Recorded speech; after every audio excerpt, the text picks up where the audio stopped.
Halo teman-teman YouTubeku semuanya, balik meneh karo aku nang channel Kurang Waras. Hari ini Abang Ganteng mau ndongeng sebuah alur cerita horor psikopat dari film Midnight FM yang dikeluarkan pada tahun 2010. Film ini menceritakan seorang wanita dan sekaligus seorang ibu yang bekerja di sebuah stasiun radio sebagai penyiar radio. Saat ia tengah melakukan siaran, secara tiba-tiba ada seorang lelaki yang menelponnya yang mengatakan bahwa ia akan membunuh seluruh keluarganya. Penasaran toh? Langsung saja masuk ke reviewnya. Silahkan klik tombol subscribe-nya terlebih dahulu ya teman-teman. Kalau sudah, mohon diatur tempat duduknya. Ojo podo jotos-jotosan. Oke, langsung saja cekidot. Di scene awal pembuka kita akan diperlihatkan sebuah mobil taksi yang tengah berhenti di kolong jembatan. Dan ternyata di dalam mobil tersebut ada seorang wanita yang tengah disekap oleh laki-laki. Lalu sambil mendengarkan suara radio, si pria itu kemudian memberikan setangkai bunga mawar, dan kemudian wanita itu pun dibunuh. Scene pun berpindah dan menampilkan beberapa orang yang sedang melakukan sebuah pesta kejutan untuk seorang wanita bernama Sun Young, di mana ia sedang berulang tahun saat itu. Pesta itu ternyata bukan sekedar pesta ulang tahun saja, tetapi juga menjadi acara perpisahan untuk Sun Young yang akan berhenti sebagai penyiar radio. Berhentinya Suyong ini dikarenakan dirinya akan pindah ke New York untuk menemani operasi anaknya yang sakit, yaitu Ensu. Singkat cerita, pesta pun selesai, dan sebelum Suyong melakukan siaran terakhirnya, ia pun menghubungi adiknya untuk memintanya agar segera menidurkan anaknya terlebih dahulu, dikarenakan ia akan berangkat ke New York besok pagi. Saat ia dan rekannya akan pergi ke studio, ia baru menyadari kalau mobil miliknya mengalami pecah ban. Maka dari itu mereka berdua memutuskan untuk naik taksi untuk menuju kantor. Tetapi saat di tengah perjalanan, kejadian tak terduga terjadi.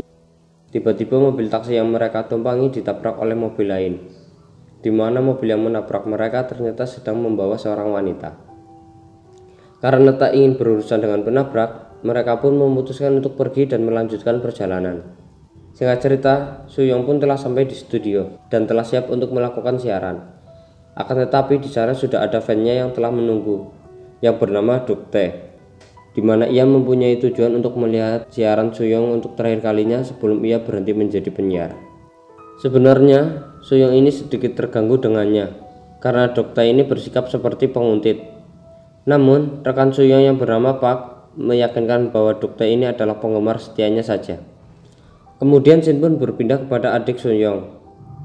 Setelah menidurkan anak Suyong, ia pun kembali melanjutkan pekerjaannya sembari menggunakan earphone untuk mendengarkan lagu. Tetapi saat ia sedang fokus bekerja, tiba-tiba anjing di rumahnya menggonggong dengan keras. Awalnya dia mengabaikannya, tetapi saat suara anjing itu hilang, ia pun curiga lalu segera memeriksanya.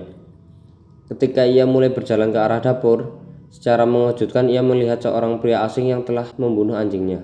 Karena melihat hal itu, ia pun lari dengan ketakutan, disusul dengan pria itu yang lalu mengejarnya, di mana kemudian pria tersebut memukul kepala adik Suyong hingga membuat dirinya pingsan. Akibat kegaduhan tersebut membuat Ensu terbangun. Lalu saat ia berjalan ke tempat kegaduhan itu, ia malah melihat kalau bibinya sedang diseret oleh pria asing yang tak dikenalnya. Karena merasa takut, Ensu pun berusaha bersembunyi. Sementara laki-laki itu yang diketahui bernama Dongsu kemudian menghidupkan sebuah radio untuk mendengarkan siaran Sun Young. Setelah itu kemudian ia menelponnya, dan di pembicaraan dia pun berbicara mengancam akan membunuh adiknya. Pada awalnya Suyong ini tak percaya, karena menyangka itu hanyalah ulah fan yang jahil. Karena penasaran, ia pun menelpon HP adiknya, tetapi yang mengangkat adalah pria misterius itu. Karena merasa khawatir kepada adiknya, ia pun langsung melaporkan kejadian itu kepada polisi. Singkatnya, dua orang polisi pun datang ke rumah Suyong untuk mengecek rumahnya. Dongsu yang menyadari ada kedatangan polisi pun langsung menyusun rencana. Dia pun dengan berani menemui polisi itu dan mengaku bahwa dia adalah kakak dari Suyong. Tapi polisi itu tidak bisa mempercayainya begitu saja. Dua polisi itu pun memaksa untuk masuk ke dalam.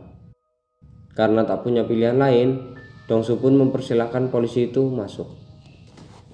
Tapi setelah polisi itu masuk, secara tiba-tiba Dongsu memukul dua kepala polisi tersebut dari belakang, hingga membuat mereka tersungkur. Setelah menyingkirkan polisi, Dongsu pun kembali menghubungi Suyong dan menunjukkan keadaan adiknya dan kondisi dua orang polisi tersebut. Dan dia lagi-lagi mengancam akan membunuh adiknya jika Suyong tak mematuhi perintah darinya. Karena merasa takut dengan kondisi adiknya, akhirnya dia pun mau mematuhi semua perintah dari laki-laki tersebut, di mana dia diperintahkan untuk memutar lagu dari album Leonardo yang pernah Suyong putar beberapa tahun lalu. Setelah mencari album tersebut di dokumen lama, kemudian ia memutarkannya. Tetapi lagu yang Suyong putar salah, di mana hal itu membuat Dongsu marah, sehingga sebagai hukumannya ia memotong jari dari adik Suyong. Karena melihat itu membuat Suyong sangat kacau sekaligus merasa bersalah. Setelah perasaan Suyong mulai tenang, tiba-tiba Dongsu kembali menelponnya, dan dia minta kembali untuk memutarkan lagu dari Taxi Drive lengkap dengan narasi yang pernah ia ucapkan dahulu, tepatnya pada tahun 2006. Karena Suyong lupa apa isi narasi tersebut, dia pun bertanya kepada temannya. Akan tetapi, mereka juga tak ingat apa isi narasi tersebut. Karena sudah tak ada pilihan lain, dia pun mencoba bertanya kepada fans setianya, yaitu Doktae. Dan secara mengejutkan, ternyata Doktae ini masih mengingat apa isi narasi tersebut. Karena sudah mengetahui isi narasi tersebut, Suyong pun bergegas memutar lagu tersebut lengkap dengan narasi yang pernah ia ucapkan dahulu. Akan tetapi saat Suyong yang tengah siaran, tiba-tiba produser dari perusahaannya datang dan lalu memarahi semua orang yang berada di sana karena memutar lagu tidak sesuai dengan playlist.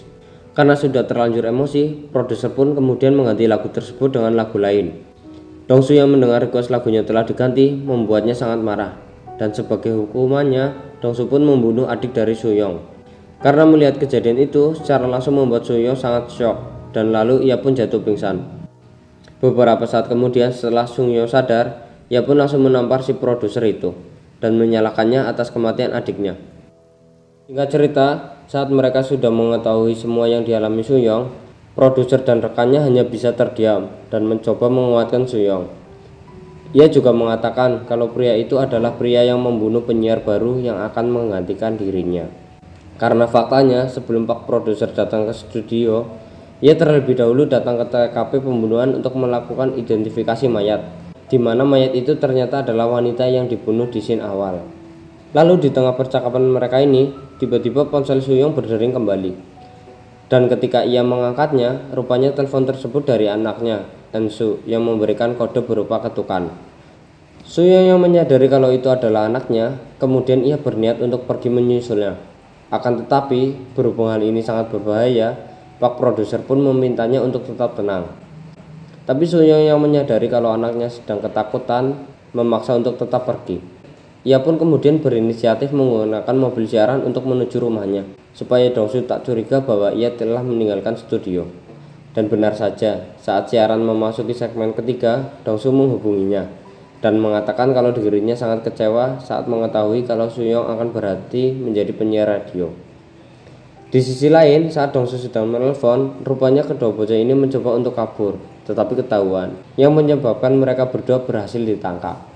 Di sisi lain, Suyong yang telah sampai di rumahnya sangat kaget karena ternyata di sana sudah ada banyak polisi.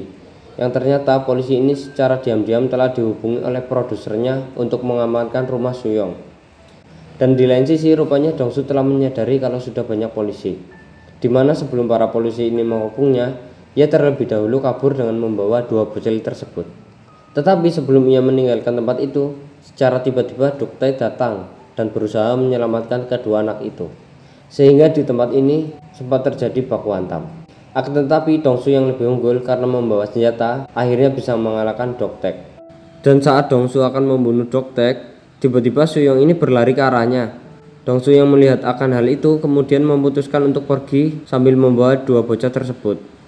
Singkat cerita, Dongsu pun berhasil kabur dengan membawa anak Suyong dan juga keponakannya.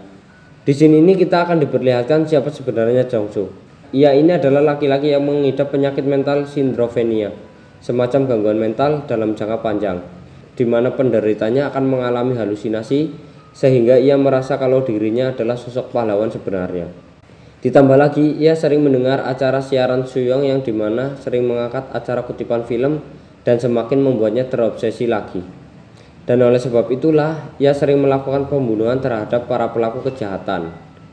Selain itu, polisi juga mengatakan bahwa Dongsu rupanya pernah masuk penjara. Namun saat dilakukan penyelidikan, rupanya ia terkena gangguan mental dan akhirnya dikirim ke rumah sakit jiwa.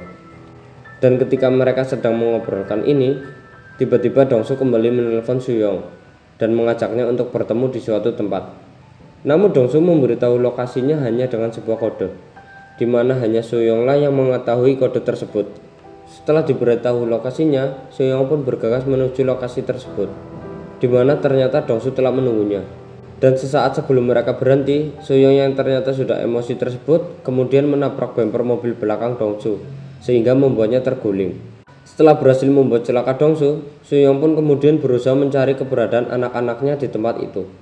Tetapi saat ia sedang mencari anaknya, Suyong tiba-tiba bertemu dengan Dokte yang ternyata mengetahui lokasi yang dimaksud oleh Dongsu. Tetapi di sini Dokte mengatakan ingin membantu Suyong untuk mencari anaknya. Tapi secara tiba-tiba Dongsu menyerangnya dari belakang. Dan di kesempatan inilah digunakan oleh Suyong untuk berlari. Saat dirinya sedang berlari ini, tanpa sengaja ia menemukan anaknya dan keponakannya tersebut, di mana saat ini mereka berdua sedang dimasukkan ke dalam kotak pendingin. Akan tetapi saat Suyong hendak mengeluarkan mereka, secara tiba-tiba Dongsu datang dan menangkap Suyong. Singkat cerita, Suyong pun dibawa ke tempat persembunyian milik Dongsu, di mana di situ ia diikat di sebuah kursi. Selain itu, tepat di hadapan Suyong juga terdapat seorang laki-laki, yang dimana laki-laki itu adalah seorang yang pernah Suyong temui ketika mobil taksinya ditabrak oleh laki-laki tersebut. Dongsu juga mengatakan kepada Suyong bahwa laki-laki tersebut adalah mucikari. Tetapi kebenarannya adalah ternyata wanita yang laki-laki itu tampar dan diseret ke dalam mobil adalah adiknya yang telah kabur dari rumah. Alasan lain juga kenapa ia bisa tahu kejadian itu adalah ternyata si Dongsu ini adalah supir dari mobil taksi tersebut. Setelah menceritakan semua kejadian tersebut, kemudian Dongsu memberikan sebuah pistol kepada Suyong, di mana di situ ia meminta Suyong untuk menembak mati laki-laki tersebut. Dan Dongsu juga mengancamnya jika Suyong tak mau menuruti apa yang diperintahkannya, maka ia akan membunuh anak-anak Suyong dengan cara menyalakan lemari pendingin tempat anak-anak itu disekap. Tetapi sesaat sebelum ia menarik pelatuk tembaknya, Suyong kemudian melihat kalau anak-anaknya telah dikeluarkan oleh Doktek. Dongsu yang menyadari hal itu kemudian mengambil pistol yang berada pada Suyong dan menembakkan pistol tersebut kepada laki-laki yang dianggapnya sebagai mucikari tadi. Lalu setelah membunuhnya, Dongsu langsung mengejar Doktek, di mana ia berhasil menembak kaki Doktek. Akan tetapi ketika ia hendak membunuhnya, secara tiba-tiba para polisi mulai berdatangan dan mulai mengepungnya. Dongsu pun memutuskan untuk kembali ke tempat di mana Suyong disekap. Namun sebelum berhasil kembali ke dalam, ternyata Suyong sudah berhasil melepaskan diri dari ikatannya. Di situ dia sudah menghadangnya dan secara tiba-tiba pun menyerang Dongsu, sehingga membuat pistol yang Dongsu pegang menjadi terlempar. Dongsu yang sudah emosi pun akhirnya menyerang Suyong, di mana saat Suyong terjatuh, Dongsu pun mengambil sebuah pisau yang akan ia gunakan untuk membunuh Suyong. Akan tetapi sebelum Dongsu bisa membunuhnya, si Suyong ini sudah terlebih dahulu mengambil pistol yang terjatuh tadi dan langsung menembakkannya ke arah Dongsu. Dan alhasil Dongsu pun tewas. Dan film pun tamat. Jadi pesan moral yang bisa diambil dalam film ini adalah jangan menjadi penggemar yang jahat. Ngono wae. Mungkin koyo ngono lah, gak ngeruh. Ya wis, semono wae cerita dari Babang Tampan. Semoga bisa menghibur kalian dan bisa menambahkan wawasan kalian dalam perfilman. Jika banyak kata yang salah, mohon dimaafkan. Jika tidak dimaafkan, ya dimaafkan saja. Oke, see you, bye bye.